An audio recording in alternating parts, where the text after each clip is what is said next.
All right, good morning, Nigeria. Welcome to Daybreak, reaching you live from the nation's capital in Abuja. My name is Ayuba Ilya, and you're watching us straight from Trust TV's headquarters here. And of course, I'm not alone in the studio. Good morning, Stella. Good morning, Ayuba. Good morning, Nigerians. My name is Stella Iyaji, and thank you for welcoming us into your homes this morning. And this is where we bring you all the updates and all the analysis on all of the issues that bothers you, or I would say rather concerns you as a Nigerian. So this morning, let's begin with the headlines. Kebbi, Borno, Sokoto, Bayelsa risk flooding in coming days, according to NIMET. Crisis brews in Konkoso's NNPP as Shekarau malls exit. NDDC undermines Niger Delta government's role over 1,700 projects abandoned. That's according to Daybreak. Insecurity, Governor Sule decries spate of kidnapping in Nasarawa State. All right, so let's take a look at the details now. The Nigerian Meteorological Agency, weather-focused, has shown that some parts of Borno, Kebbi, Sokoto, Bayelsa, and Delta states could be flooded in the coming days. NIMET said its soil moisture analysis and the weather patterns show that some parts of these states are flood high risk areas.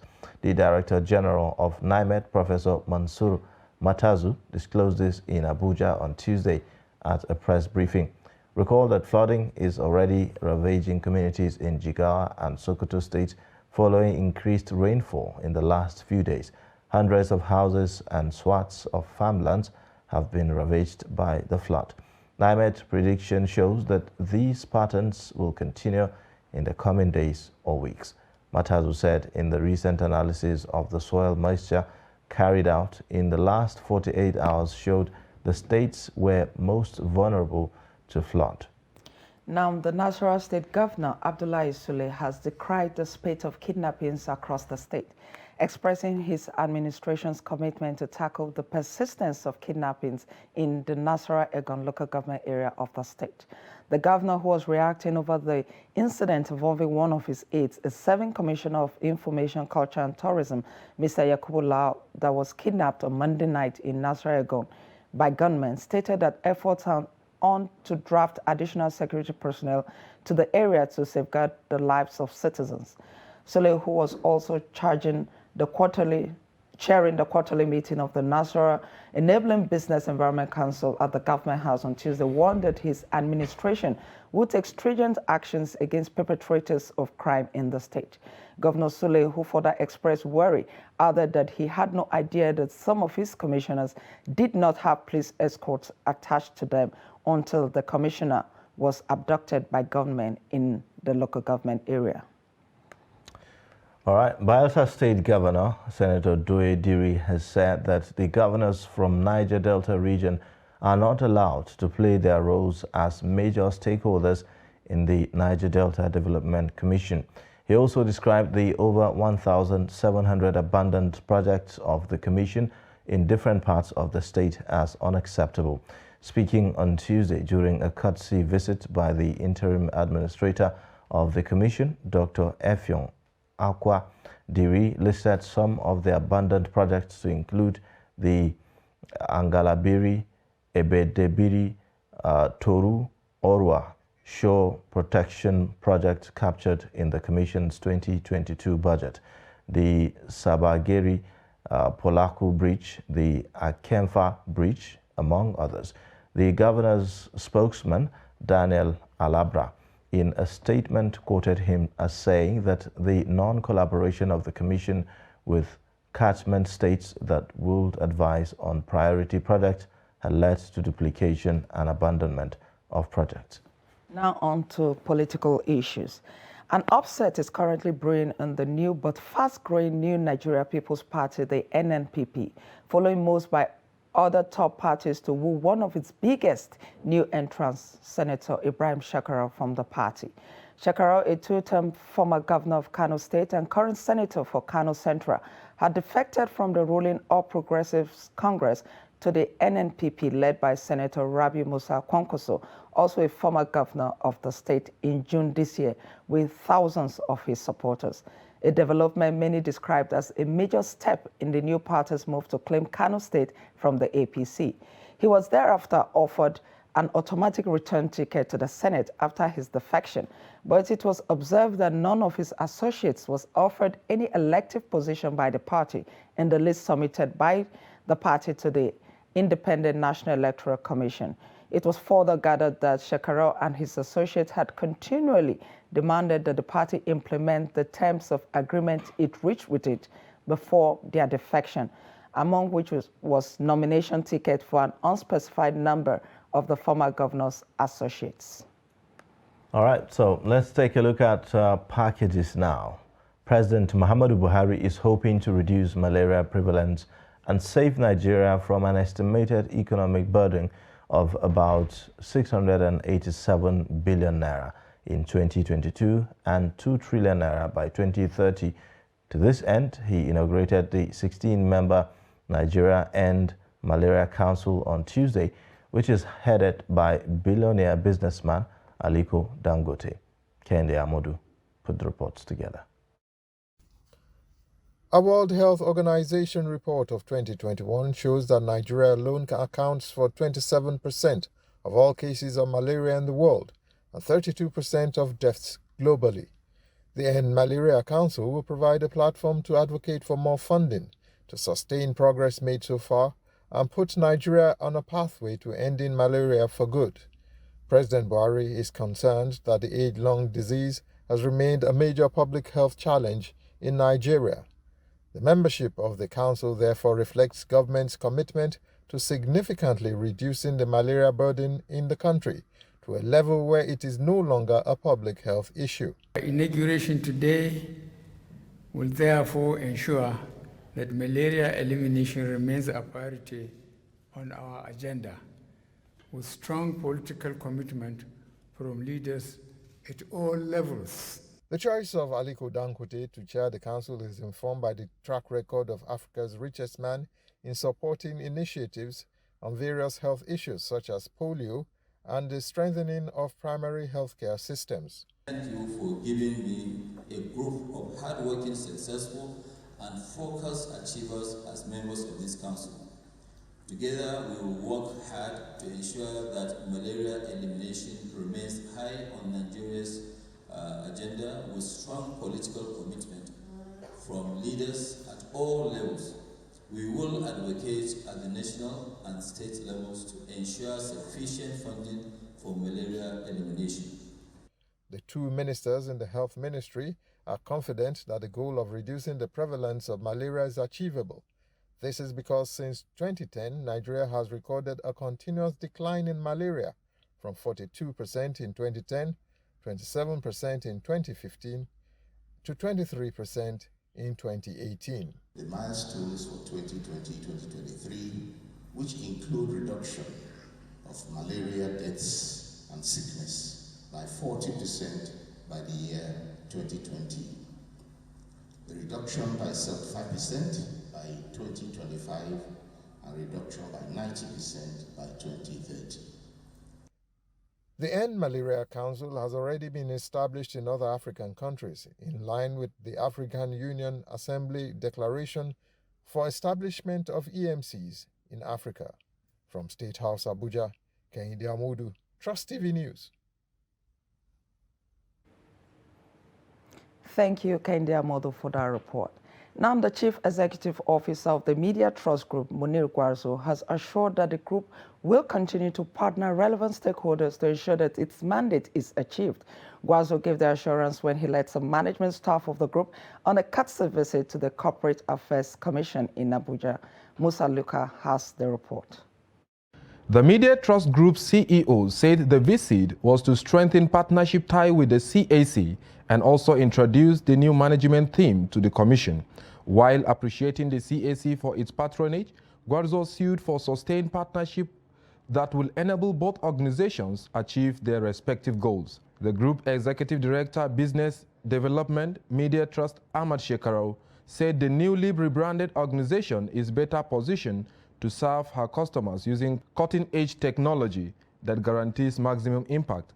Receiving the delegation, the Registrar General and CEO Corporate Affairs Commission, Alhaji Garba Abubakar, who appreciated the media trust for the visit, also congratulated the new management and assured of Commission's desire to maintain beneficial relationship with the group. But we are happy that the Board of Media Trust has deemed it fit to bring professional managers to manage the business, because business management is beyond media. One has to have the requisite skill to manage a business, and we are happy they have a round peg in a round hole, and we believe that the company will continue to grow from strength to strength. Congratulations. The registrar acknowledged that the company's record with CAC is active and up to date and urged the company to maintain such a good record. From our records, the company is active. Their returns are up to date for the current year. So, you know, this is early activity. So we've impressed on them to always maintain that, maintain the regular filings. And now that they are contemplating, they're expanding, they have so many subsidiaries under them. It's not just for the parent company to be up to date. The subsidiaries should also be equally up to date. And I believe they have good secretarial department, and we don't have any reason to doubt their compliance with the requirements of the law. Musa Luka, Trust TV News, Abuja. All right. Thank you, Musa Luka. Now we'll take a short breather, and then when we return, we'll take a look at the dailies on Daybreak. Please stay with us.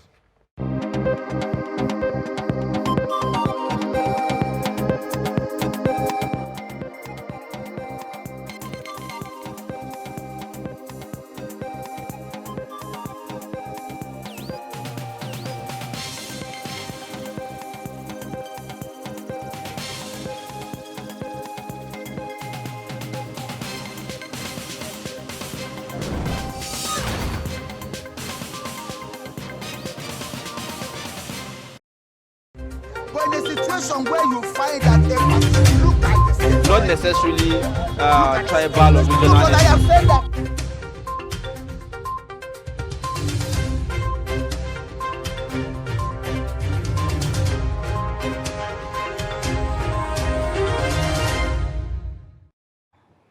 All right, thank you for staying. And now we have joining us our guest reviewer, Ben Shemang, Director of News, Voice of Nigeria, in the studio to also give us perspectives on some of the stories on the front pages of our newspapers this morning. Thank you for joining us on Daybreak, as always. Good to see you. My pleasure. Thank you very much. All right. So, yes, of course, as usual, we'll begin with the Daily Trust newspaper. The lead story there, it says, no respite for operators as aviation fuel hits 903 naira. Nigerians shun air travel over high cost of tickets. Lagos Abuja return flight now 200,000. Abuja Kano 160,000. Experts predict higher fares. Airlines cut flights months after National Assembly resolution not yet implemented. So this is the lead story on the Daily Trust newspaper, all about aviation fuel, Jet A1. And the experts are actually predicting that there's going to be higher, fares. So we see how this goes and how soon we can actually see an action on this. Then another story above the lead story says, Wike to Atiku, voters, not rumor peddlers, will decide your fate. Then you have the next story, 2023, Buni, Ambazo ask Nigerians to shun religious sentiments. Matawale okays death penalty for kidnappers, bandits, informants. You also find disquiet in Kwankwaso's NNPP as Shekarau decides on exit tomorrow. The pictorial basically shows you the president flagging of the Nigeria End Malaria Council yesterday. A number of dignitaries, and is to be chaired by Aliko Dangote. Now, you also have Jaiz Bank pays 1.3 billion naira dividend to stakeholders. Abductors of Nasarawa Commissioner demand 100 million naira. Malaria burden on Nigeria to reach 2 trillion naira by 2030. That's according to President Muhammadu Buhari. That's that for the Daily Trust newspaper. All right, now let's take a look at the This Day newspaper. The This Day newspaper has a lead story that says, Usman, this is from Usman talking, how Dambazao resisted pressure to topple Jonathan. The first writer, he says, he made a promise to international community he wouldn't. Ex-army chief proposes drastic reform of entire security sector. We also have another writer there. This declares size of military police inadequate for Nigeria's population. While the fourth writer says, Buni cautions against hate speech, says nation's interest uppermost. Above that, we have a story that says, in new Zamfara law, terrorists, informants, kidnappers face death penalty. And then we also have above the masthead, federal government ASU meeting ends in deadlock. Also on This Day for today, Buhari, eliminating malaria by 2030 will save Nigeria 2 trillion naira. Then the writer there says, Dangote inaugurated as chairman of council to eradicate scourge. We also have a pictorial there that of the launch of, the caption says, inauguration stroke launch of the Nigeria End Malaria Council. And the pictorial, and we have the president, we have the Minister of Health, and then we have the Cardinal John Onaikon and billionaire businessman Dangote, Aliko Dangote. That's the major stories on This Day for today. All right, let's take a look at the Nation newspaper. The lead story there says 2023, disquiet in PDP as Obi meets Wike, Otom, others. Party on self-destructive path, says Rivers Governor. Ayu must go. You also find above the masthead, rain to pound Lagos, Ogun, Oshun, Oyo, Ondo, Ekiti, and Edo. Conditions of remaining 27 train attack victims critical, says negotiator. You also find Jaiz Bank targets 150 billion naira to fund companies. Don't lose hope, IBB tells Nigerians. Insecurity, terrorists, bandits are threats to 2023 poll, says Dambazo. Governors meet today on insecurity. Lagos stakeholders seek total ban on Okada. Federal government, ASU talks deadlocked. These are the stories on the front page of the Nation. All right, let's take a look at the Punch newspaper. The Punch newspaper has a late story that says, PDP crisis. Atiku, Wike's men hold peace talks on Friday. The first writer, a party that wants to win election cannot be involved in infighting. This is from the Rivers Governor. Atiku's camp wants meeting to hold in Abuja. Fintry leads delegation, says sources. If I were Atiku, I'll take next flight to Port Harcourt and close this chapter, or Habua. And above the masthead, we have ASU FG meeting deadlocked, lecturer stage walkout. Bandits, IPOB members, threats to 2023 elections. This is coming from Dambazao. Why 7 million diasporans, other Nigerians, are unregistered, INEC. And then we also have the story here. Power generation falls by 503 megawatts. Workers threaten strike. And below the pictorial, in fact, the pictorial there is that of returnees. We have a caption that says, 30 children, 144 Libya returnees arrived in Nigeria. Below that, 4 students celebrating WAS at Lagos Beach drown. Also, murdered Mapoli Queen's corpse found on her birthday. This is coming from her friend. Then we also have the story here. Firo restores demoted officer's salary amidst fraud trial. These are the major stories on the Punch newspaper. All right. So let's get perspectives on these stories now. Thanks again for joining us on Daybreak. Yeah, thank you. Always a great pleasure. All right. The lead story on the Daily Trust newspaper is quite a story of interest. The aviation fuel keeps going higher, and the predictions are that it's likely going to go much higher. Now, how worrisome is this?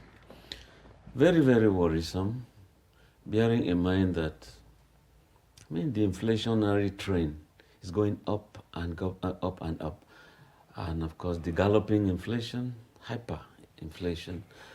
Because look at a flight that ordinarily you go to Lagos and come back with 50,000 naira. It's now costing 200,000. It's worrisome. And you look at the ticket racketing. You also look at the lack of aviation, Jet A5. The refineries are not working to ensure that we get distance. You have to import, and by importing, some other countries where we're going to source it from are also having their own troubles. So if they have troubles up there, who are we down here not to have trouble? So it's a big thing that is so worrying. And again, you remember the incident in Kaduna where some bandits or terrorists tried to also attack not even trying, they did so. Also, they are worrying trends. And some will now say, okay, let's go by road. By road again, you're going to meet some hoodlums, some bandits waiting on the road. What about the implication of this on businesses? Of course, it's very, very clear.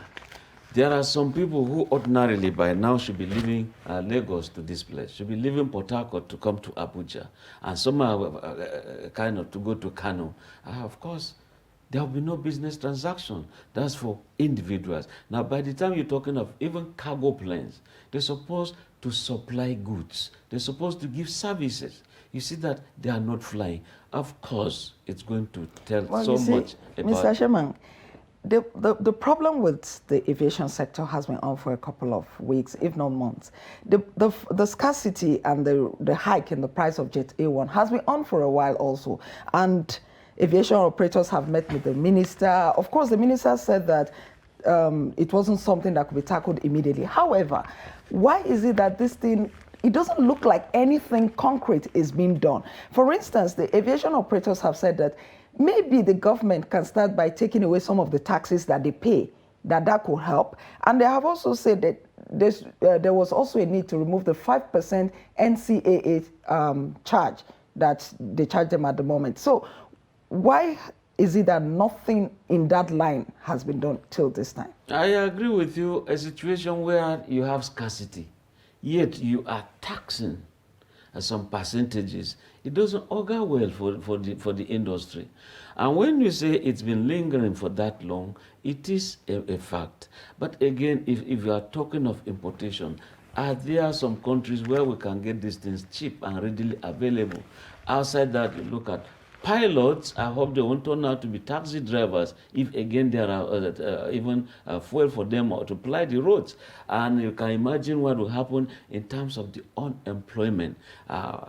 Some airlines have already folded up operations. So in terms of servicing... Also, some airlines have also asked the government to allow them to import the Jet A1 directly. So my question is, why is it that all these options, all suggestions that the operators are bringing to the table, why is it that nothing has been done? Is it that they are not viable suggestions, or what? They are viable suggestions, but you see, when you talk, it's like war, the economy of the war. Some people will naturally smile to the bank because there is a war. So a situation of this nature where there is scarcity, big scarcity, some people by way of, doing some cutting corners will also be smiling. But again, what does it entail in terms of the aviation industry, international operations, what the image-wise, when you're talking of ICAO, International Civil Aviation Organization, how do they view Nigeria? And most of Nigerians are also officials of this organization. How do we, IATA, International Traveling Association or something like that. I mean, we should begin to look at how we can benefit as members of this association. If there are some countries that can supply this thing to Nigeria, of course, let's go into it. Outside that, honestly, I think if there's also the need to have these modular refineries that can just be Jet A1 specialists, let's have it. But a situation where... Well, you do know that getting a refinery is a long-term project. I mean, at the moment, the price of the fuel is 903. So what a lot of Nigerians are saying is, what can be done in the immediate? Truly, the best thing is you then import, like I've said. Look for where you can get this commodity and import. Outside that, I mean, before you begin to think of a big refinery, see how long it's taken Dangote's refinery to come on board. So if modular refineries can come in and salvage a bad situation, I don't see anything wrong in that. And more so, when you look at, you have University of Ephraim, in terms of petroleum refining, you also have something like that in Kaduna. So what really is happening there that we shouldn't be benefiting from these centers of excellence? So I want us to look at other stories now and move away from this. On This Day newspaper and also on Daily Trust newspaper, I saw a story about Zamfara law, a new law in Zamfara state where terrorists and informants, kidnappers are going to face death penalty in that state. How far will this go in curbing the issue of insecurity? There's always an issue here. It's always never easy for a governor to sign death penalty or warrant. Take him, hang him, take him, let him die by firing squad. Even when the court has convicted the person. Exactly. Finds the person guilty. Yes. Tell me of recent where you have cases of But death. why is this so? I mean, it's so because there are also some political considerations. Some people will say, if I sign this, I lose my patronage from voters. If I sign this, some will say their enormous self, their enormous self by the court is hindering them from signing this law. The only person who, maybe around 5 years ago, who signed that as a governor was that of Edo State, Adams Oshumole, when a woman, armed robbers, killed a woman, dismembered her, and it showed some. So Adams Oshumole signed that. Now look at the case in Kano State. I mean, the governor was saying the moment judgment has been delivered, his biro was waiting. He was waiting. Judgment has been served, but he's not doing it. So quite a lot of things. Is that in the case of the Hanifa? Exactly. Exactly. Well, in that case, some persons have said maybe because the man still has a right to appeal. Maybe that's why. Yeah, he has a right to appeal, but what about those who indeed have reached Supreme Court and where their judgments are final and in their finality? And so if that is the case, then the governors, where this thing took place, it is their duty to sign that these people should be executed. So when we're talking about Zamfara State, a new law has come, it's not yet time for us to say, oh, great Uhuru. After all, the bandits, the terrorists, to them, death means nothing. It means nothing. It's like they've already signed their own death warrant. For the innocent informants, deterrent for those who are perhaps contemplating joining, the bandits. Don't you think so? It could be, but we are yet to see the governor who has the courage to do it.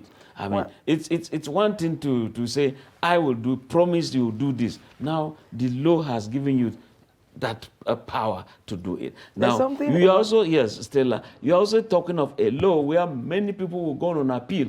An appeal will keep on going on. Then that regime goes, another one comes and is looking for some patronage, and before you know it. What's the best way to go about this? What's the best approach to this? I recall that there is this other person who was sentenced to death by hanging. The person who killed Inyobong. In Akwa Ibom State recently, and and all that. So, will the issue of, say, death by hanging, for instance, eliminate the whole issue of having the governor having to put his signature, or the governor still have to sign? See, it will not eliminate anything.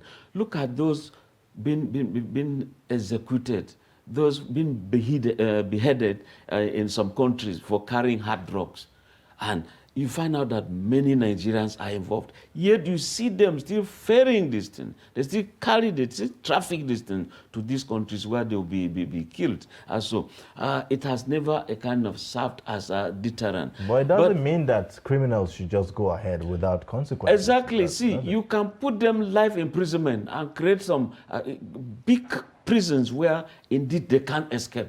And let them farm to feed themselves. Let them farm to also feed the community they are disturbing. That would be too much of a luxury for them.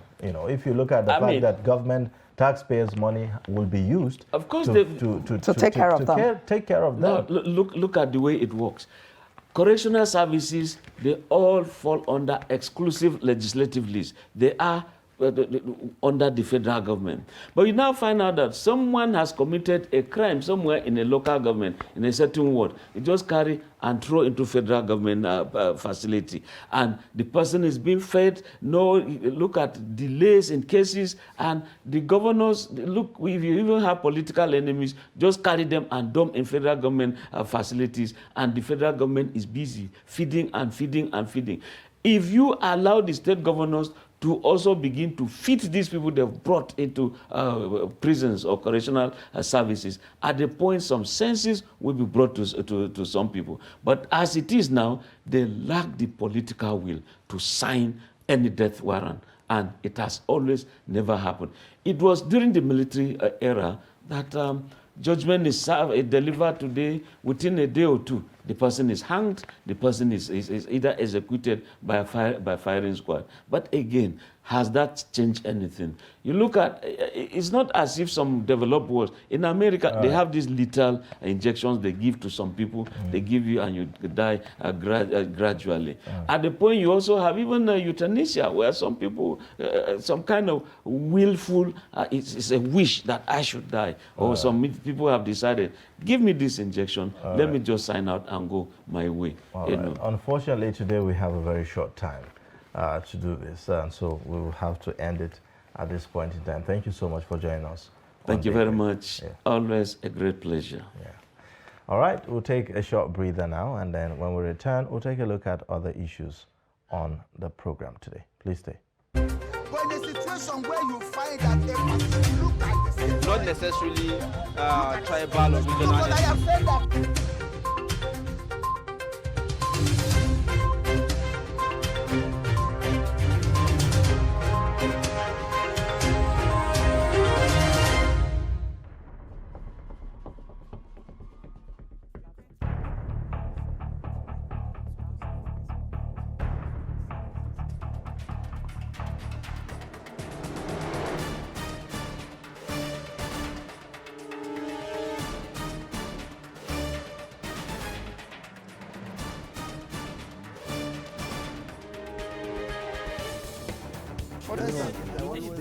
That's great.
All right, thank you for staying. You're watching Daybreak, reaching you live from the nation's capital here in Abuja. Now, we'll take a look at the next discussion on the program. Leader of the Azimiola Umojak opposition party, Raila Odinga, has rejected the results of last week's Kenya presidential election that delivered victory to his rival, Deputy President William Ruto. Addressing a press conference in the capital, Nairobi, on Tuesday, Odinga described the election outcome as a travesty and a blatant disregard of the Constitution of Kenya, insisting that there was neither a legally elected winner nor a president-elect. We have in the studio Paul James, Program Manager, Election, Yaga. He was one of the observers of that election. In fact, he was there on ground to observe and monitor the process. So thank you so much for joining us on Daybreak this morning. Thank you for the invitation. Good morning. All right, so let's begin by asking, how would you describe the conduct of the Kenyan presidential election? I think it was a fair conduct to some extent. If you look at the elements you want to see in a free and fair contest, the elements of inclusion, transparency, and accountability. A lot of things checked out for the election, although voter turnout was a bit lower than what it was in 2017. In 2017, 77% participated in the election, and this time the turnout was under 65%. You had anticipated before the election that a lot of engagement will have been done to encourage participation, but the group I work with, ELO Kenya, Election Observation Group in Kenya, based on the pre-election report that they had released, it indicated that in the last 5 years, not so much has been done to encourage participation, especially of the marginalized group, women, youth, and persons with disabilities. Voter registration did happen. The commission had a target of registering 6 million, but they only did about a little under 2 million were registered. So about 22 million voters participated in the election. Election was held in 46,233 polling stations. The process, like I said, went well. It started as early as 5:30 in the morning, 6 a.m. in the morning. Officials were out by 5:30 in the morning and went on until about 5 in the evening. One thing that the commission did that is commendable is its own attempt at being open throughout the process, especially just like we now have in Nigeria. You can view the results as they have been announced at the polling unit on an online viewing portal. So whilst the commission was even still collating its results, we have independent groups that also did their own parallel tabulation and were able to come out with what they think will have been the outcome from the election. Like I said, there were concerns going into the election, issues around campaign finances and all of that. They had a law from 2013 that seeks to regulate campaign financing, but that wasn't adhered to strictly in this election, and so there was this uneven playing field for... Okay, so why do you think there was the drop in the voter turnout? Could it be because of the post-election violence that happened in 2017? Not very much. In fact, I think Kenya recorded a minimal pre-election related violence this time than it was in the last time. I think it was more about the paucity of resources to conduct voter engagement. Even the group that I work with had also complained about resources, limited resources to engage in that. But you expect that the commission will have done that. The commission didn't do so much in aspects of voter registration. And then there were complaints also before the election about openness. For instance, I work with a group that deployed over 5,000 observers for the election, and I can tell you, until the week of the election, we also couldn't access the guideline for the election. Voter register was subjected to audit by the KPMG. Until the election, most people didn't even see the results of the audit of the voter register. Even the display of the register was a challenge. 17 days to the election, people were complaining about not seeing the register to audit the register. So there were all of those underlying challenges before the commission went into the election. But I think they didn't do so much, like a lot have said, in the last 5 years to see how they can encourage more young persons to engage in the process. Most of the participation that we have seen in Kenya were as a result of some of the happenings within the political parties, the disagreement, dissatisfactions within political parties that led others to jump ship, and then because of that, we're able to also galvanize sympathy support from their supporters, and also which led to what we saw in the elections. So would you say that there was no improvement in this election from the last election that was conducted in Kenya? If you put this side by side with the 2013, 2017, and now, like I said, to some extent there has been improvement. For instance, even in the opening of polls in 2017, polls opened late. Polls were supposed to start at 6 a.m. 2013 record that I saw showed that most polling stations open from 55% of polling stations open between 6 and 7 a.m. But this time, 94% of polling stations opened by 7 a.m. and the rest opened by 8 a.m. They also had this device for biometrics. They call it Kenya Integrated Election Management System. That's like an equivalent of the beavers? Like the beavers we had here. So for the functionality of the beavers, of their beavers, the KMC kit, in 2017, it failed to function in about 7.7% of polling stations. Now it failed to function in about 6.3% of polling stations. So there were some issues around the election. For instance, there was even the concern around communication from the commission, like I mentioned.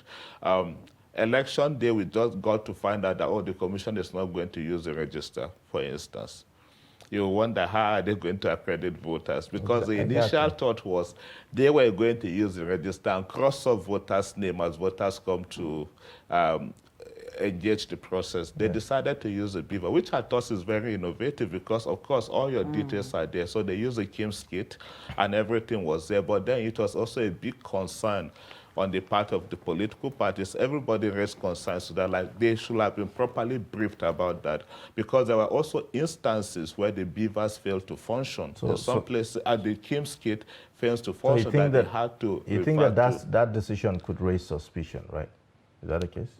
Well, I think the communication gap there. Well, yeah, those are the kind of things I think as part of the post-election reform that they could go back, reflect back and look at those issues and see how they can improve on that. But I don't think there wasn't so much of a noise around it because I think the process worked seamlessly. Okay, but locations where the KIMS kit didn't work, they then referred to using the manual register. So, but despite the technological deployment in that election, it took like almost a week, you know, for the results to eventually come out. So why the delay? Was that really necessary? Because that is what their constitution says. The constitution gives the commission 7 days from the day that the election is conducted to announce a winner. The constitution also mandates that from the date that a winner is announced, 2 weeks after that inauguration should happen. So they have almost all of this affixed in their constitution. For instance, one of the candidates is already saying he will go to court. If the candidate will go to court, this whole process will be delayed for 60 days until after the court proceedings. So it's constitutional. But so does it mean that, yes, the constitution has provided for it? Do you have to now wait until all to do the 7 days, or you can actually finish much earlier? You can finish earlier, but I think what happened in their case was the fact that there were places where results were coming in a bit slower. There was a constituency. Constituencies like what we call maybe, well, the arrangement is from the polling station, they move to constituencies. They skip counties. Counties are like our state. They skip county that will go to the higher one, and then they go to the national collation. So there was a county that did not conduct election on the same day. I think Elders didn't conduct election on the same day as other counties because there were concerns of violence in a few locations, and so they decided to suspend the entire election and conducted the following day. So that was also part of the delay. But also of the fact that I was concerned when the results started trickling in. You got stations, TV stations like Trust TV and all of that, they were all there, well established with their own data center, and were scraping the data as the commission was uploading it on this portal. So like you have individuals that have also collated their results. At some point by Friday, Saturday of last week, you could even tell who was winning the election. So we were concerned that that could lead to tension in town if the commission doesn't control, if they don't censor what was happening at that point. And thankfully, the commission came up with a statement and asked them to soft pedal on doing the tabulation until the final collation by the commission. So there were also a few places where the results were uploaded, but then the tabulation were a problem, so they had to resolve those issues before the final thing that we saw. And now constitutionally, they have to declare a winner by Tuesday.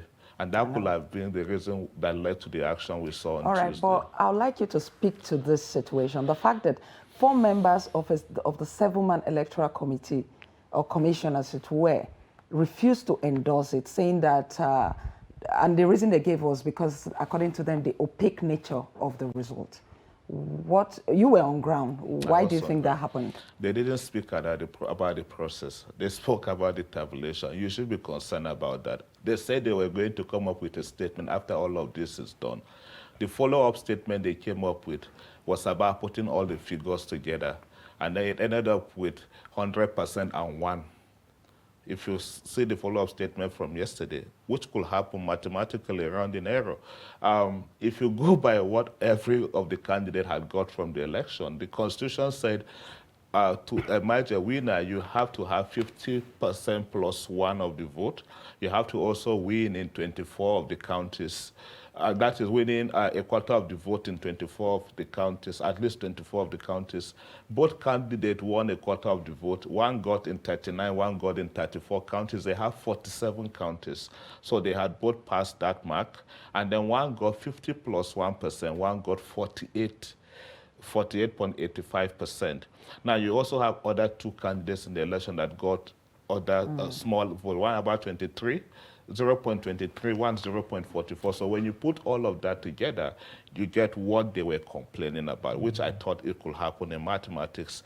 Now, beyond that also is the fact that these results were already out there, like I said. We ran an independent assessment of the election. I was supposed to be on air on Wednesday here last week. I declined because we were still, I thought it was also a bit tense to talk about the election. We tabulated our results, and I can tell you, as from Wednesday last week, we had an idea who was winning the election. So you do not think that that grounds was enough for those? It wasn't enough grounds? I don't think it was enough. They all had their issues. Now, where did they make the announcement from? They had what they call the Bomas of Kenya. Bomas of Kenya is like the collation center. And so they were not at the Bomas of Kenya. Collation was delayed. Collation was supposed to be at 3 p.m. Kenyan time, which is like 1 p.m. Nigerian time. Collation didn't happen until 5 p.m. Announcement didn't happen until 5 p.m. Kenyan time because of those disagreements amongst them. That is one. Number 2, for the announcement to happen, the leading candidates in the election were supposed to be in the Bomas of Kenya. One of the candidates was not in the room. Odinga was not in the Bomas of Kenya. Odinga was nowhere to be seen.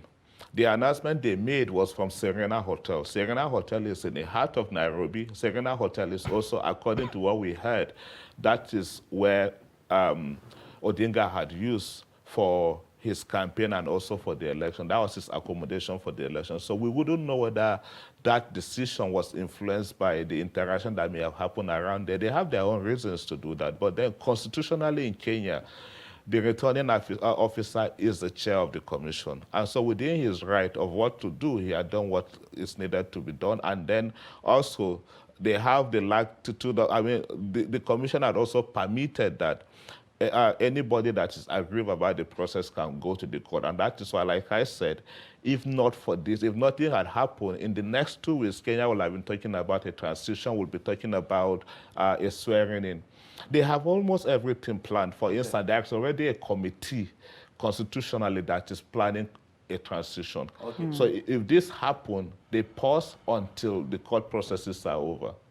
Okay, do you consider the open viewing portal a problem? Does it constitute any form of threat? No, it didn't. It didn't. I think a lot of, that's why I talked about the three pillars you want to see: transparency, accountability, of course, and inclusivity. The part about transparency was what the commission tried to uphold in Kenya. And to some extent, people praised it. But then I was just worried about how things were communicated and how they were going far ahead of the commission. Commission was uploading. That's the media now. The media. Commission was getting from different angles and were uploading. They had a central point to just download and analyze. So, like, they were sincerely way ahead of the commission in terms of their announcements and all of that. By the time, I mean, you can recall what also happened here in 2019, that at the International Conference Center, INEC had to wait for results to come from all of this. It was almost also similar. At some point, you had results in. That is, what is happening is they don't rely on the ones that are uploaded online. They had to also speak to the physical results that they have received. So even when the results are uploaded online, they had to wait for the results to be submitted to the IEBC. IEBC is like the INEC there. So at some point, about 141 results have been announced by the IEBC, whilst the media had surpassed that. The media had already collected more than 280 something. So I was worried. Based on what the media was showing then, I mean, everybody knew was already on a very clear lead. So, well, the clear lead, I mean, what we saw is the difference between Raila Odinga and Ruto is about 2%. What do you think about that?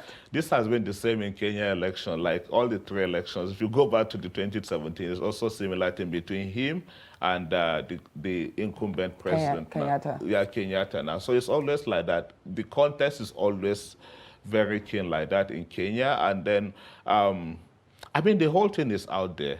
Oh. The whole results are out there. And it's about both of them testing their own strength. What we heard, true or not, I don't know, is for some people a payback time, because even the biggest supporter of Odinga, I heard, didn't also win election in his own county. So people use that as their own way of paying back. All right, now let's talk about the reactions that followed. What's the reaction like in Kenya? I mean, this is a deputy president who was not supported by the president. And then you have Raila Odinga again, who has been a kind of a serial 5 times candidate in contesting for that office. So what's the reaction like? So we should also get back to the background to all of this. They had their squabbles, they had their issues, but then what we saw in all of this was the fact that it's all about interest for the three biggest gladiators in the party. For instance, the president, Kenyatta, and Ruto were both of the Jubilee Party. Ruto left the Jubilee Party when they had their issues with the president and started the UDA. UDA is barely 2 years. And then Kenyatta left the Jubilee Party to team up with his closest rival, Odinga, just to see that Ruto is not able to get the ticket. Election happened, and we're where we are. Now, if you go also by what had happened in the election, Ruto had just only won the presidential seat. Of, I think, the seats that were contested, UDA only won about 15 seats in the National Assembly. They did not win any of the governorship seats in the 47 counties that I know of. Now, that is why I say it's just all about the interest. What the people, and then both of them came up with some slogans that they think appeal to the young there. Ruto came up with his own slogan about the hustler party.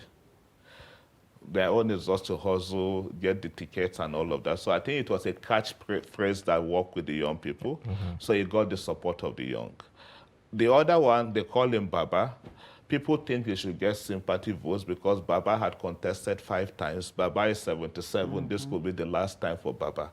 So that was also the part of the sympathy for Baba. But, I mean, putting the two camps together, That was why the results were that close. There are people that were voting for Baba because they think Baba deserves it now.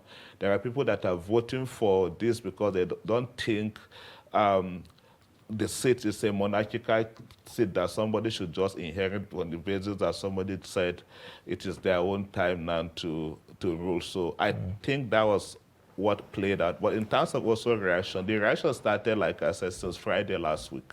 Okay, so on the whole now, for us to conclude, what are the lessons there for Nigeria as we approach the 2023? I think early engagement. Nigeria is on the right track, but I think we shouldn't relent. For Kenya, for instance, most of this engagement didn't happen until very close to the election. Kenya deployed technology, and as much as it's helped to boost integrity of the process and help to boost confidence, I think there should be a bit of, there should have been a bit of censorship to control how the media drove the narrative for the election. I was just concerned about post-election related violence, especially given what we saw in the last cycle of elections in Kenya in 2017. I hope that doesn't happen. And also, on the part of the commission is also the concern around being more open, communicating more. So I'm hoping that also those are lessons. INEC chair was there, Professor Jega was there, Engineer Chidi of the ICT department, INEC, all of them were there. So I just hope that they took those lessons from Kenya and we'll see how they put them in play to ensure we have a good election in Nigeria. All right, thank you so much, Paul James. He is the program manager election in Yaga, Africa. He has been our guest. Thank you so much for joining us on Daybreak. Thank you very much. All right. Now we'll take a short breather, and then when we return, we'll take a look at the headlines again on the top of the hour. Please stay with us.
Every patriotic Nigerian should hear this.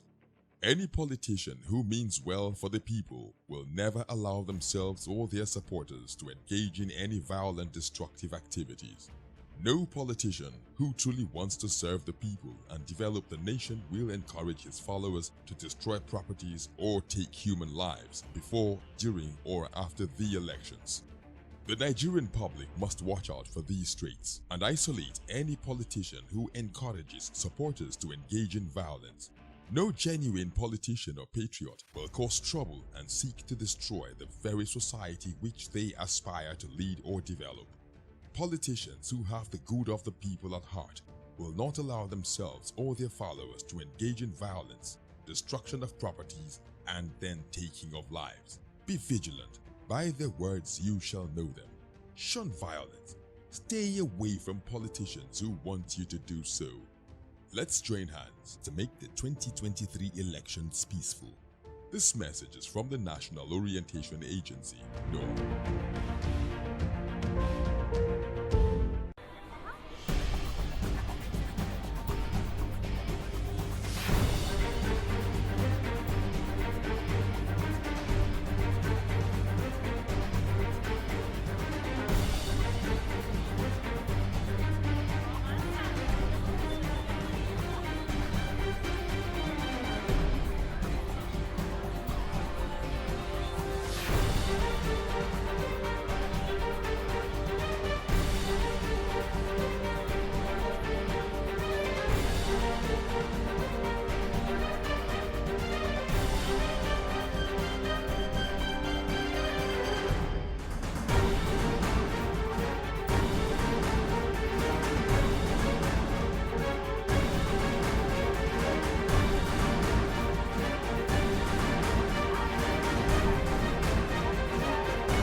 Trust TV, documenting the Nigerian story.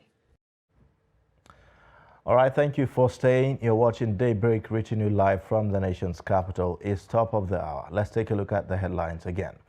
Kebbi, Borno, Sokoto, Bayelsa risk flooding in coming days, says NIMET. Crisis brews in Kwankwaso's NNPP as Shekara Mall's exit.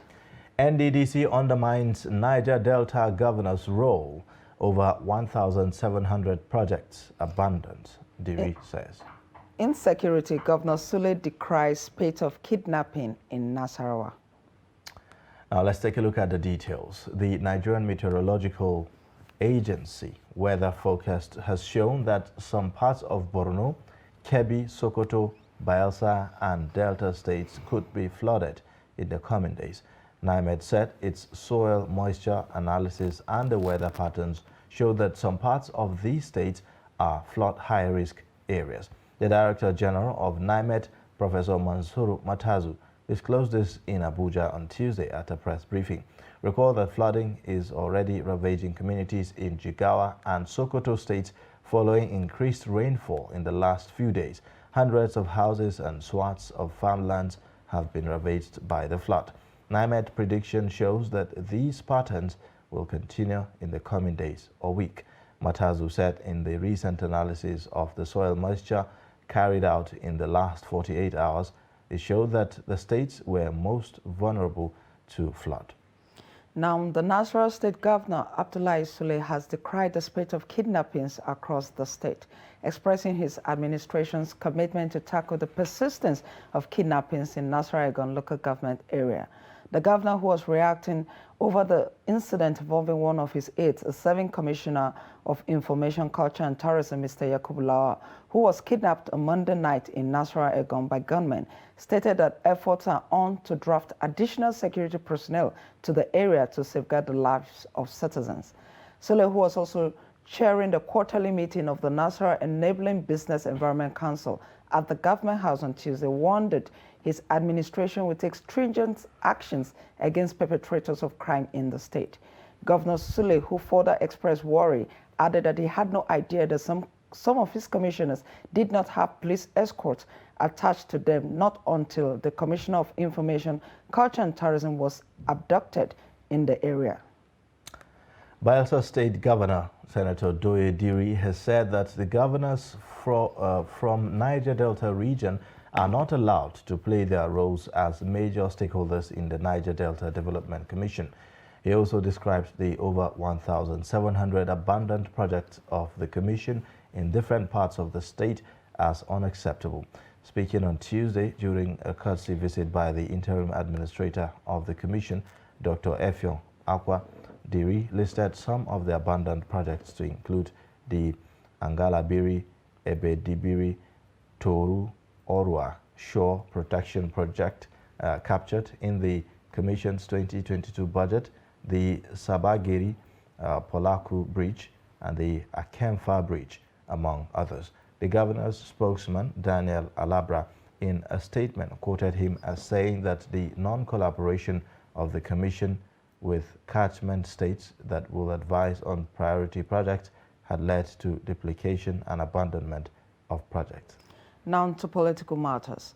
An upset is currently brewing in the new but fast-growing New Nigeria People's Party, the NNPP, following moves by other top parties to woo one of its biggest new entrants, Senator Ibrahim Shekarau from the party. Shekarau, a two-term former governor of Kano State and current senator for Kano Central, had defected from the ruling All Progressives Congress to the NNPP led by Senator Rabiu Musa Kwankwaso, also a former governor of the state, in June this year with thousands of his supporters. A development many described as a major step in the new party's move to claim Kano State from the APC. He was thereafter offered an automatic return ticket to the Senate after his defection, but it was observed that none of his associates was offered any elective position by the party in the list submitted to the Independent National Electoral Commission. Reports said Shekarau and his associates had continually demanded that the party implement the terms of agreement he reached with them before their defection, among which was nomination ticket for an unspecified number of the former governor's associates. All right, now let's take a look at some packages. The Federal Capital Territory, before it became the nation's capital city, was once the home of some few thousands of people who, after the relocation of the nation's capital to Abuja, still struggle with resettlement and identifying with a new home state. In this report, Trust TV's Sagir Ibrahim spoke with some stakeholders who have expressed concerns over the worrying situation of the original inhabitants of Abuja. Take a look.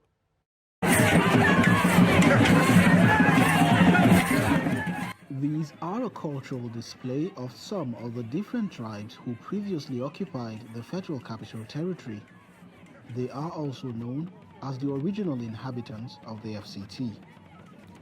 The city was formerly inhabited by 9 ethnic groups, namely Amwamwa, Basa, Igbira, Gade, Gana, Gbagi, Gbari, Gwandara, and Koro. Following the creation of the Abuja Master Plan, the original inhabitants were to be resettled within and outside the Federal Capital Territory, but according to experts, not all of them have found a new place to call home. Their matter is still unresolved. Many years after they gave out their land for Abuja Capital, today the original inhabitants are stateless. They don't have state they can call their own. If they go to school to register, when they feel FCT, they will tell them there is no state like FCT. They either feel Nasarawa or Niger State. From the 36 states on the Federal Executive Council, and there's not one person from the geographical location called the FCT. It's important that when people sit around a table and you have somebody who understands, that's why they say he or she who wears a shoe knows where it pinches. They also expressed concerns over the living conditions of some of these original inhabitants, which they described as poor. Go and see what they say they built around Niger State. Go and see the place. It's not even fit for pigs, not to talk about human beings. Those are the places they want original inhabitants to go to. Are they forbidden to enjoy what they are enjoying in Abuja city center? It is high time they listen to the original inhabitants. The place where Aso Rock is built today, the National Assembly, is cemetery of where some people bury their loved ones. When you go to certain communities like Godoji community that is in Kuje, for instance, basic water they don't have. We visited the Godoji community, and the source of water they have is a pond. And let me shock you that source of water, where that water is, has been given to somebody, sold to somebody, and the person is right now in the process of fencing it off. As soon as that water is fenced off, it means that the people in Godoji community may not have access to even that pond water to drink. They also called on the public to join hands towards amplifying the challenges facing these inhabitants for government and well-meaning Nigerians and other individuals and organizations to intervene. Sagir Ibrahim reporting for Trust TV. Thank you, Sagir, for that report. Now, Gari is arguably Nigeria's most patronized staple food and is popular with every class of the population. Despite being consumed by almost all, not many are familiar with the process of converting cassava tubers to what is known as Gari. In this report, Trust TV's Hamid Oyegbade highlights the process of making Gari and the challenges facing Gari producers as price soars in recent time. Let's take the report. Easy to prepare and cheap to buy. Gari is one of the staple foods in Nigeria that cuts across all tribes. It is the creamy, granular flour obtained by processing the starchy, tuberous roots of freshly harvested cassava. The Yoruba people of southwest region of Nigeria make eba from Gari and eat with okra or egusi soup. Gari can be soaked in cold water and consumed with milk and sugar plus or minus roasted granules. Gari is predominantly a preoccupation of locals in villages and communities. A Gari producer at Owodede in Osun State, Shakiru Akinola, explained the process of making gari from cassava.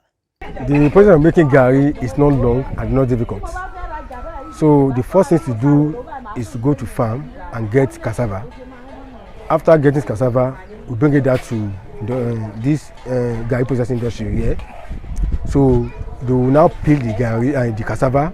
After peeling, they will wash the cassava to make it neat so that all the sand will come out from it. So after washing, they will take it down to the grinding machine. The grinding machine is to make the cassava grinded. After you grind it finish, you will pack inside the rice sack. After you pack inside the rice sack, you leave it for some days to allow the water to come out. After 3 or 4 days, you take the cassava down to jacking machine. You bring it out to sieve the cassava with this ashe. So after that, you put inside the fire to make it fry. After making fry, that is how you get your gari. After that, you can drink it gari, or you make with eba with it, or some other food that you can make gari with. Another producer, Bojubola Mojere, says she makes gains sometimes and record losses also, depending on patronage by consumers. People should buy gari for personal consumption. I have plenty of gari in stock for sale. You too can buy gari from me after this interview. That's how you can help me. We need more patronage now because of the quantity in the store. The inflation has affected patronage. In the past, when we produced gari here, people would buy everything same day. But it is not so anymore. Most people are broke now and angry. May God help us. Despite the recent increase in price and seeming lull in patronage, many believe that with time, buyers and sellers will reach a compromise due to the importance of the staple food to Nigerians. All right, thank you for that report.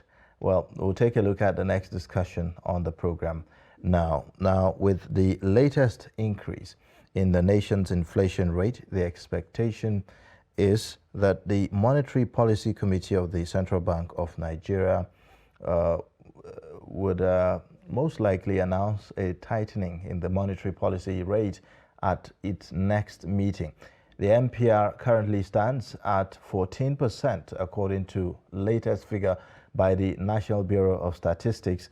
Nigeria's inflation rate hits all-time high of 19.64% last month, and that's July, on a year-on-year basis. The headline inflation rate rose to 19.64% from 18.6% the previous month. Now we'll talk more we'll make more sense of this. We have joining us via Zoom an economist and former chairman, Securities and Exchange Commission, Dr. Suleiman Ndanusa. Thank you so much for joining us on Daybreak.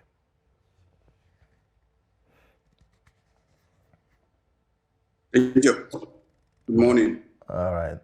So we've seen that the NBS is now revealing to us that we've had an increase on the headline inflation, now 19.64%.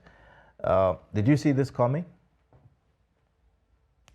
Of course, and it will come the more. So sorry to be pessimistic, because the causes of inflation are totally cost push, and they are from different sources.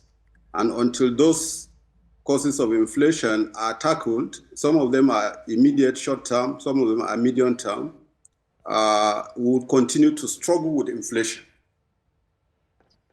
Okay, it appears, you know, in June, the inflation rate was 18%, and it appears not much was done, because now it's 19, and some experts are projecting that in the nearest future, maybe in a month or so, we're going to get to about 20, and then it just keeps going. So what is it that can be done in the short term to arrest this? Yeah, first of all, Thank you very much. First of all, we have to understand a couple of things. Now, if you remember, in June 2022, like your colleague said, the inflation rate was 18.6. In January this year, it was 15.6. So in the 7 months from January, inflation has increased by about 27%. Inflation, of course, can differ depending on the location and the items. You have urban, rural, and of course, it depends on the product. Now, what are the components that drive inflation in Nigeria? Because if we understand them, then we begin to really break them into the baskets. Now, according to MBS data, you have food. 50% of the inflation is driven by food prices. That is very basic. Everybody eats food. And therefore, if food is becoming so expensive, you can imagine the impact it's having on the populace. Then you have household expenses, you have transportation, you have education, health, housing, and education. All those are some of the drivers that have been identified, major drivers that have been identified by the NBS. Now, what central bank has been doing is to use interest rates to tackle inflation. And this may not, because usually using interest rates to tackle inflation is more suitable where inflation is driven just by consumption. And Nigerian inflation is largely cost push. There are a number of things that are pushing the costs and, of course, pushing interest overboard. And, it's only countries with full employment, with GDP growing, that you expect to have consumption. Therefore, since we don't have that, we have unemployment, over 22 million people are unemployed. The GDP growth is not anything to write home about. Then, of course, the Nigerian inflation can be said to be as a result of insufficient productivity. How do we make our economy more productive so that the supply side of the equation can improve? Those are the problems that we're having there. And now, if you look at, therefore, what are those details, things that we need to do in order to tackle inflation? One, although we should understand that inflation can be caused by too much money in circulation, rising cost of inputs, too much demand relative, and so on. But we know how the current inflation in Nigeria, like I said, is being caused. Cost of inputs, the population growth, unemployment, the long-term inflation that we've been having, which I'm sorry may continue because we still have unemployment. We should have production issues. We also have insecurity in the system. Electricity is a problem. Government subsidy is a problem. Too much money in circulation is also a problem because it's like ways and means has been growing beyond the control of even the central bank itself. And with such things happening, it's not just MPR that can solve the equation. Because if you look at how MPR has been growing itself, you find that it has really not worked even for government itself. Okay, so MPR in July, which is 14%, in June is 13%, in May it was 11.5%. So MPR tightening in the last 7 months has grown by about 27%. So despite all these multiple MPR that CBN has been dishing out, we continue to have inflation rising. Okay, Okay, so you talk about, we need to do more in terms of production here in Nigeria. Yes, we understand that insecurity is having a very negative impact on our food production. But what are other aspects of the production that can help in this instance? Now, this morning we're talking about aviation fuel, which is about 903 naira per liter now. And I'm concerned about how that will impact on productivity, how that will impact on businesses, you know, and all of that. So in other sectors, how can we save the issues of unemployment? Because in the aviation now, like aero contractors, for instance, have suspended operations, and we're likely to see more of this happening. So issues of unemployment is staring us right in the face. We're likely to see an increase in that. So there should be definitely some kind of policies that can be taken to be able to help in this instance, isn't it?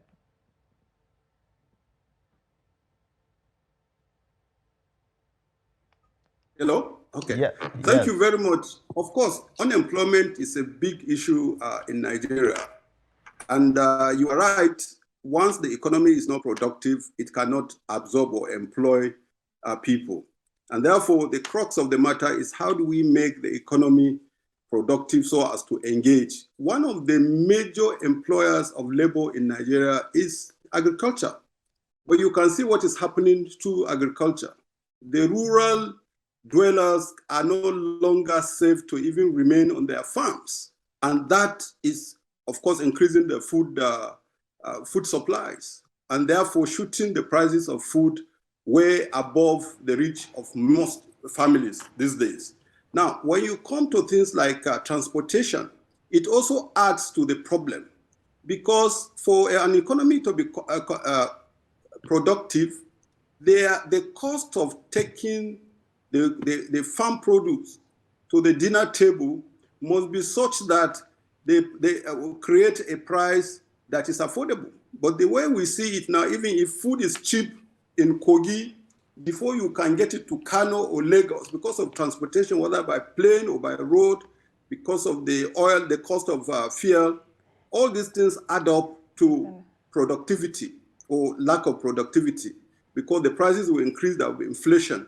So the supply side of agric, which is compounded by transportation and other cost drivers of inflation, are such that inflation will continue to rise. Now, what do we do to tackle employment?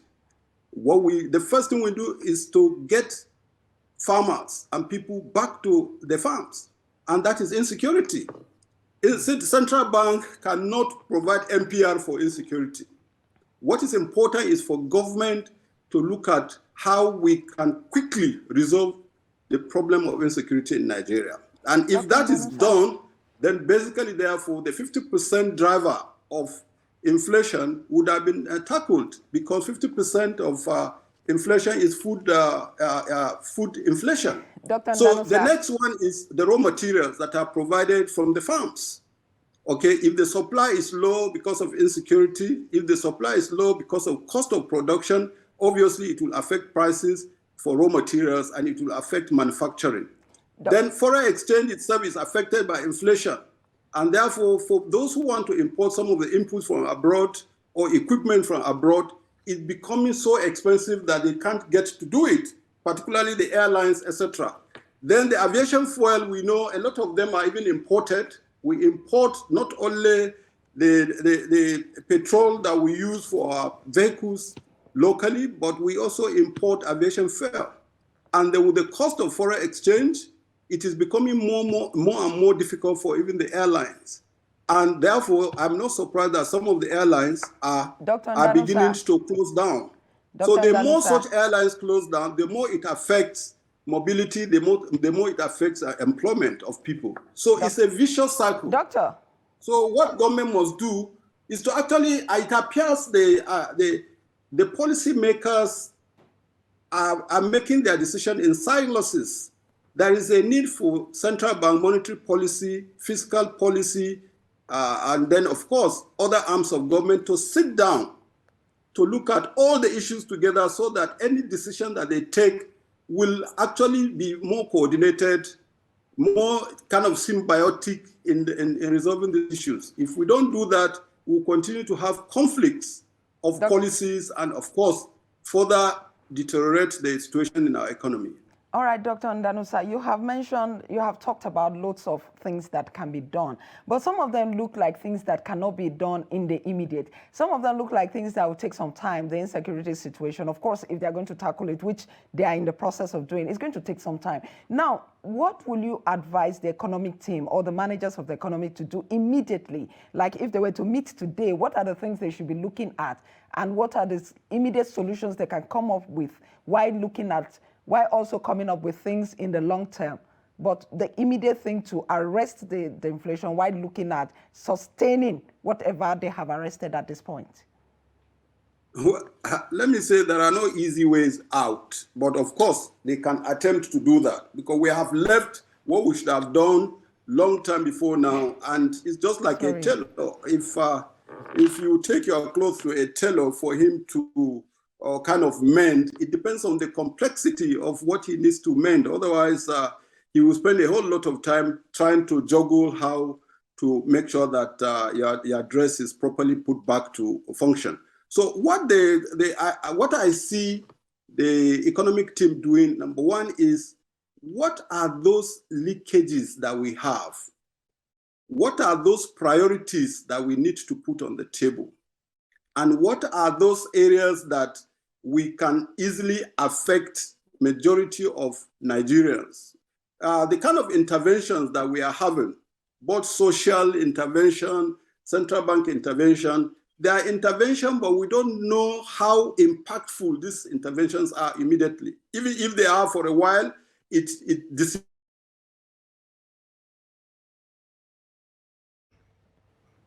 is.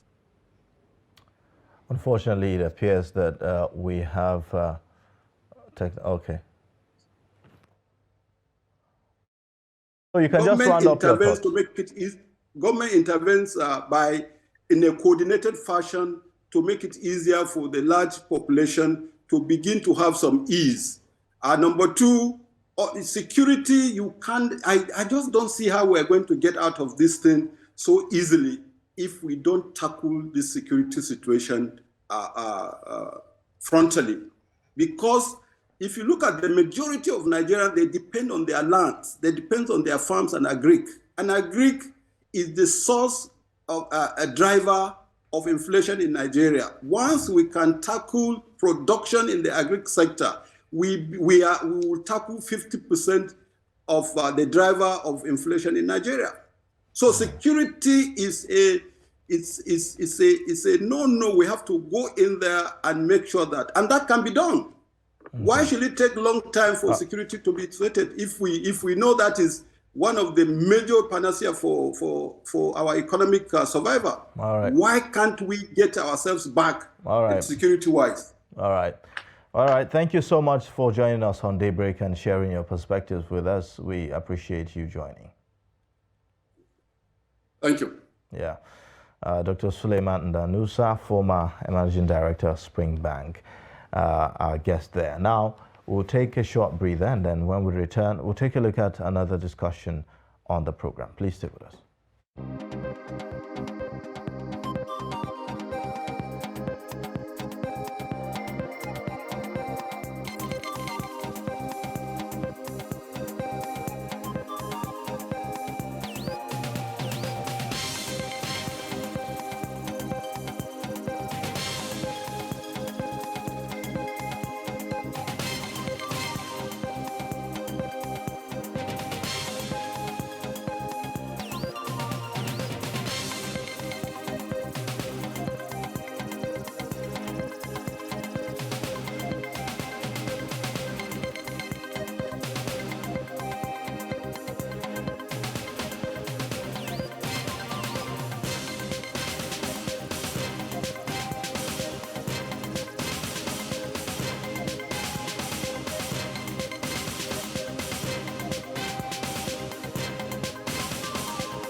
Every patriotic Nigerian should hear this.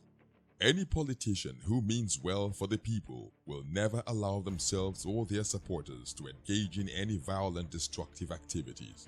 No politician who truly wants to serve the people and develop the nation will encourage his followers to destroy properties or take human lives before, during, or after the elections. The Nigerian public must watch out for these traits and isolate any politician who encourages supporters to engage in violence. No genuine politician or patriot will cause trouble and seek to destroy the very society which they aspire to lead or develop. Politicians who have the good of the people at heart will not allow themselves or their followers to engage in violence, destruction of properties, and then taking of lives. Be vigilant. By their words you shall know them. Shun violence. Stay away from politicians who want you to do so. Let's join hands to make the 2023 elections peaceful. This message is from the National Orientation Agency, NORA.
TV, documenting the Nigerian story.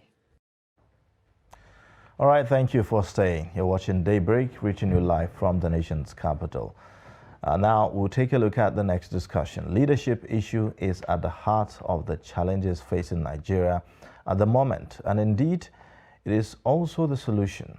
In Nigeria today, there is excruciating poverty, insecurity, political uncertainty, bad roads, youth unemployment, and corruption, requiring creativity, innovation, decisive leadership, and people involvement to design solutions to them. Now, famous leadership coach and author John C. Maxwell wrote that everything rises and falls on leadership. For example, when a country's football team is consistently losing matches, the clarion call by the fans is to change the coach. Also, when an organization is underperforming, the board resolution is to change its head or the chief executive officer and bring in fresh brain. Most often than not, the company will pick up again. This is also true of a nation. If a nation is not making meaningful progress, the right of the citizens is to use their power through the ballot box to produce a new leader. Now, today on Daybreak, we'll take a look at the people's role in achieving positive change and the leadership question. We have in the studio Yusuf Baba, a communications strategist and policy analyst. He is the CEO of Global Investment and Trade Company. We also have Henry Ijoma, member technical team network and advocacy group, Lux Terra Leadership Foundation. All of them here in the studio to talk to us about this. Thank you so much for joining us on Daybreak. Thank you for having us. Well, let me begin with you, Yusuf. Yeah. What's your assessment of the political participation of Nigerians at the moment, on the whole? So far, so good. Nigerians have been, over time, politically aware and politically active. What has happened in the recent past is more involvement and awareness in politics by the people across the geopolitical zones. Importantly, recently, also, of course, due to the malaise we are in. People have consciously and subconsciously become concerned about who are their leaders, right from the local government level up to the presidency. So people have been very active, albeit maybe part of the conversation today is in what way and means. In this case, one of my grave concern, issue of contribution, is borrowing from the words of Rohini Linekani, a renowned Indian writer, that says we cannot just be mere consumers of good governance. We must be active participants, we must co-create. So the question is how active and in what way? And maybe during the course of conversation we can dissect that, but pretty much we are more active. A very, very striking point. Yeah. Maybe Henry will help us. In what ways are Nigerians actually participating in governance and politics and all of that issues that concern them? Do you, how do you view the ways? Well, yeah, Yusuf had alluded to the fact that to some extent we have all been involved, but the truth is that there's a missing link in our level of participation, and that's holding government into account to what they're doing. People participate in elections, even though we had discussed the issues of voter turnout and all that. At party levels, people have shown interest, but when you look at the overwhelming population of Nigerians, you see the number of persons who are actively involved in political party engagements, then I think we have a very little ratio, in terms of numbers, that more people have been disinterested to some extent about being involved, directly involved in the activities that happen in political parties. When you talked about everything rising and falling on leadership, that's a fact. But how do you get the best of Nigerians to be at the position of leadership if you leave political participation to just a few? Some persons always feel that, oh, well, I'm not a politician. Politicking is not supposed to be a career, so to speak. We are all supposed to be politicians because everything about our lives will be dictated by leadership. So I think that largely, yes, a number of persons have been very active, but in terms of citizenship participation in the process of governance and in politics generally, we need to do a little more. Okay, there's this general saying that people deserve the kind of leadership that they get. And I know that statement stems from the fact that it's either through their action or inaction that that kind of leadership must have been enthroned. What do you say to that? No, it's absolutely true. And, people have said over and over again that even when you don't vote, you are voting. You don't go during the elections to cast your vote. You are actually voting because you are saying, okay, so those of you who have a different opinion, let your opinion already count. Mine is not going to be part of it. So we get the kind of leadership we deserve when we either act or decide not to act. And in many instances, we have seen from the track records of all that has happened in the general elections that Nigerians have actually deserved the kind of leadership because the overwhelming majority of people who have the capacity to make decisions. So I've always said that, you see, if we leave the decision of who becomes our leaders to those who are enthusiasts, the regular enthusiasts, the persons who are impoverished in Nigeria, who participate in all elections, they don't have the capacity, both mentally and otherwise, to take decisions, to cause change that will be so positive for us. Because at that level, they are looking at the basic instincts and things that they need to satisfy. So the elites, those who can afford 3 square meals, those who are working, who constitute a greater majority of the people actually, must rise up to the occasion because we are the ones who sit down and criticize the issues, discuss the issues of our challenges in Nigeria, but yet during the elections you see that that is where the gap is. So those who have been at the forefront of canvassing for more participation in elections, for instance, must look at that class of persons, the elites, who have always shied. You know what you just said seemed to place some kind of responsibility on the elites to actually, what do I say now? To determine the narrative, yes, about politics and governance and all of that. If you look at the narratives that we see, especially these days with the use of social media and all of that, do you think that we are actually focusing on the issues that matter for the growth of Nigeria? Thank you very much. I don't think we are. And let me backtrack a bit. And if I may just add to that, who is to blame? Thank you. And for that, I'll backtrack a bit to add to what my good friend said. You see, election is a key program, it's a key activity in our political calendars. But suffice it to say, over the years, Nigeria is doing the progress of what they say in my place of a well digger. You know, you ask the well digger how far, and he will tell you have gone far, but he's going deeper into the well. Successive administrations, let's say, for example, from 1999 to date, the cry, the hue and cry is the last administration is better than this administration. So over and beyond narratives, over and beyond participation in elections, I think the fundamental issue is not the leaders at this point in time. I agree with your opening remarks, but in the case of the corporate entity or the football team, the selection process of the leaders, right, is key. Now, in the context of Nigeria, the colonial masters have left us long ago.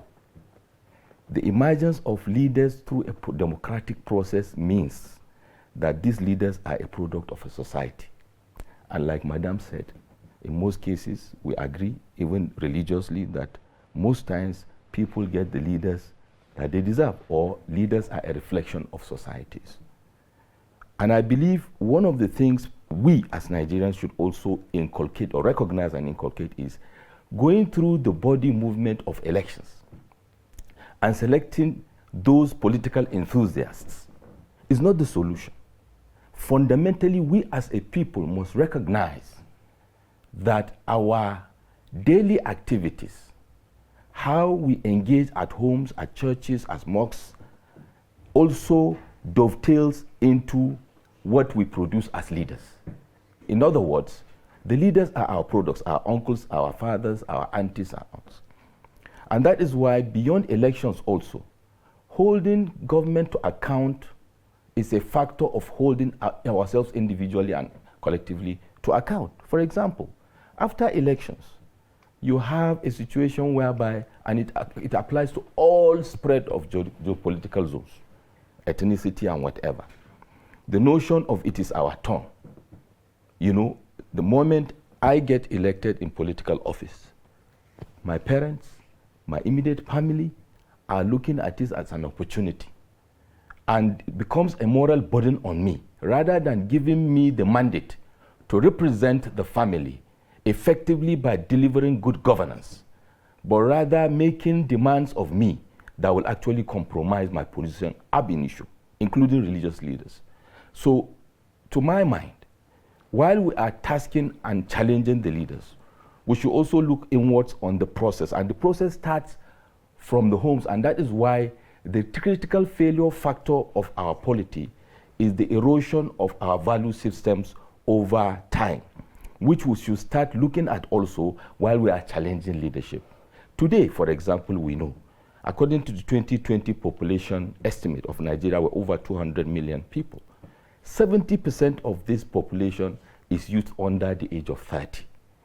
If the value systems are ignored, we will continue producing this kind of leadership. And you can call to account leaders as much as you can.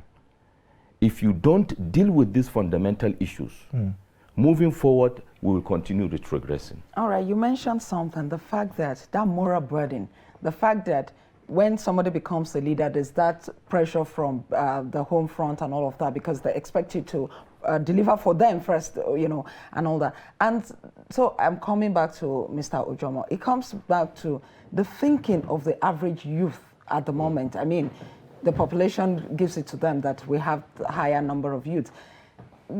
How do we change the narrative? Because even during elections now, it's not just about the fact that people are actually coming out to vote, but then you notice in the recent elections, Ekiti, Oshun, there was vote buying. Sure. So if that is happening, how do you entrench good leadership? So how do you address those fundamentals?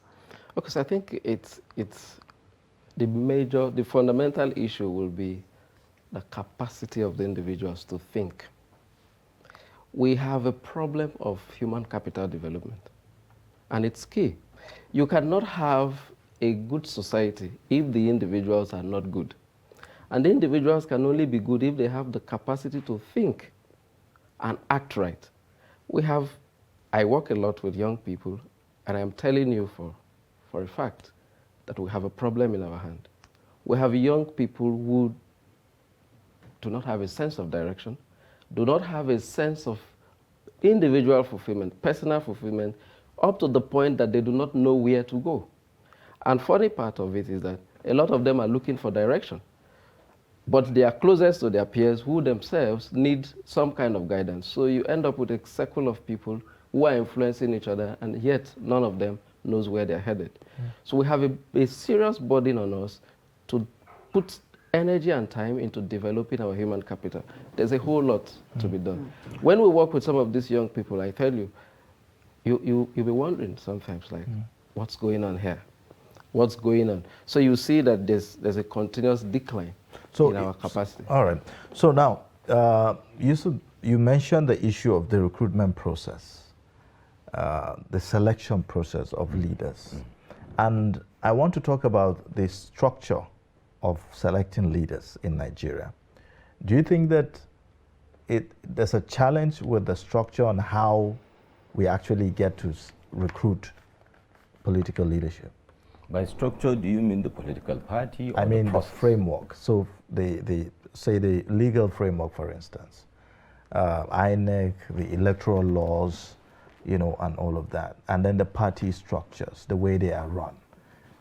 Do you think that these poses threat to how we can actually see the kind of leaders that we're talking about emerge?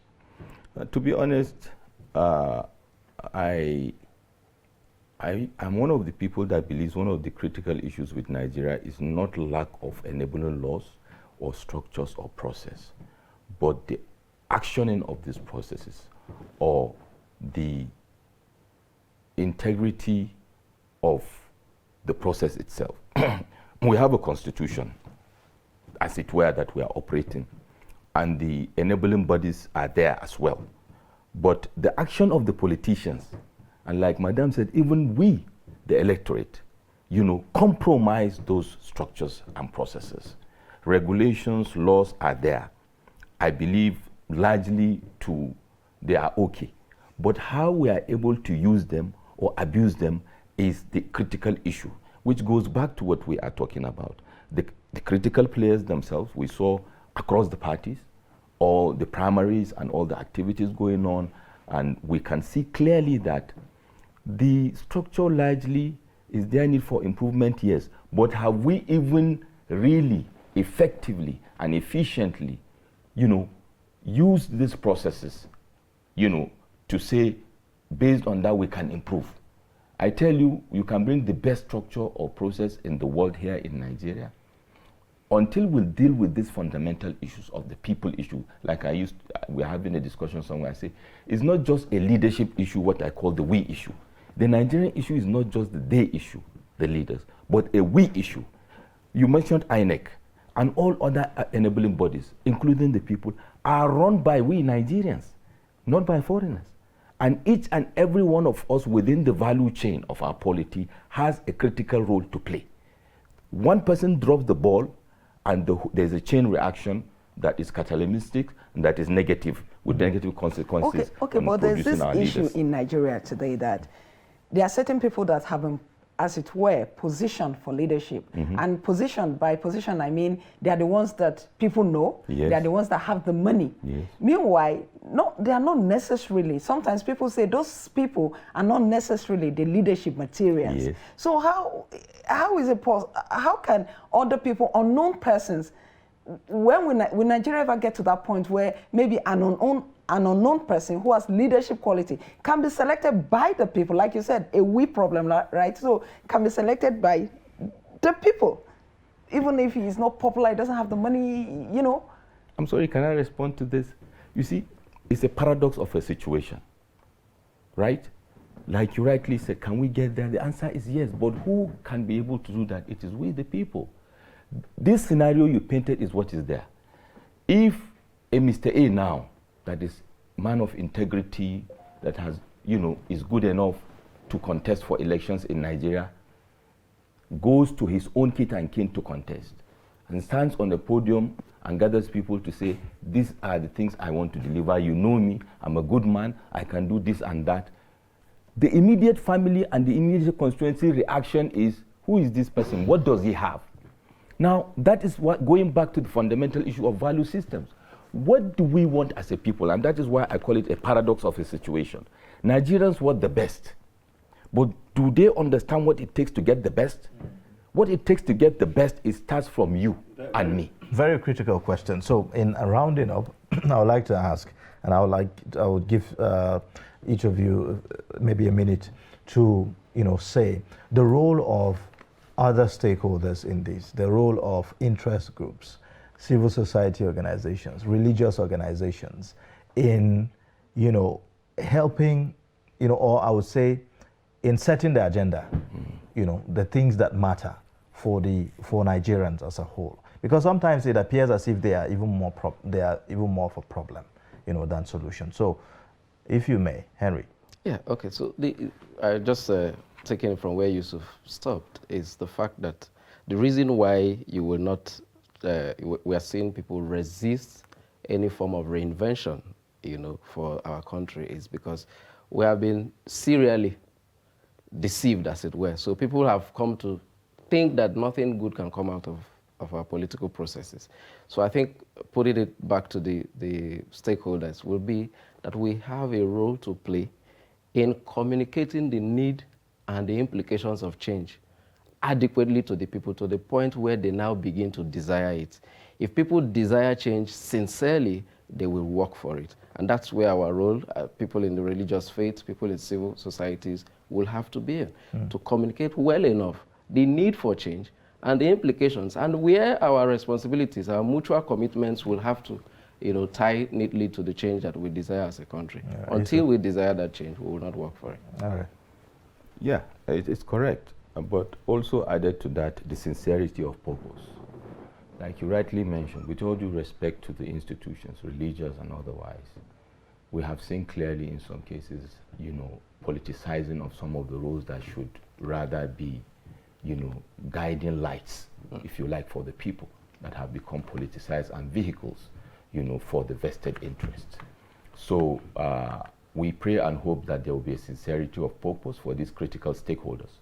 But also importantly, since the people can see clearly that there is a need for change, the desire for change has been constant. But what kind of change do we want? And if we want a positive change, then each and every one of us should behave as if we are the leaders. We don't ask the leaders to be incorruptible, to be people of integrity, while we do otherwise. And I'll leave you with a thought. Stand by a traffic light in Nigeria, in any state in Nigeria, and watch how we operate at the traffic junction. And that tells you what we are facing as a country. Well, that's a good place to end the discussion. Food for thought indeed. Really. Thank you so much. Yusuf Baba, communication strategist and policy analyst. He's also the CEO of Global Investment and Trade Company. Also, Henry Ijoma, member Technical Team Network and Advocacy Group Lux Terra Leadership Foundation. Thank you so much. Thank you for having us. For coming on Daybreak. Yeah. Thank you. All right, with that, we've come to the end of the program for today. In case you've missed, you can always catch up on all our social media platforms. And don't forget to also subscribe to our YouTube channel where you can watch all our programs live. My name is Ayuba Ilya. And my name is Stella Yaji. Do well to join us same time, same station tomorrow. For now, do have a very pleasant day.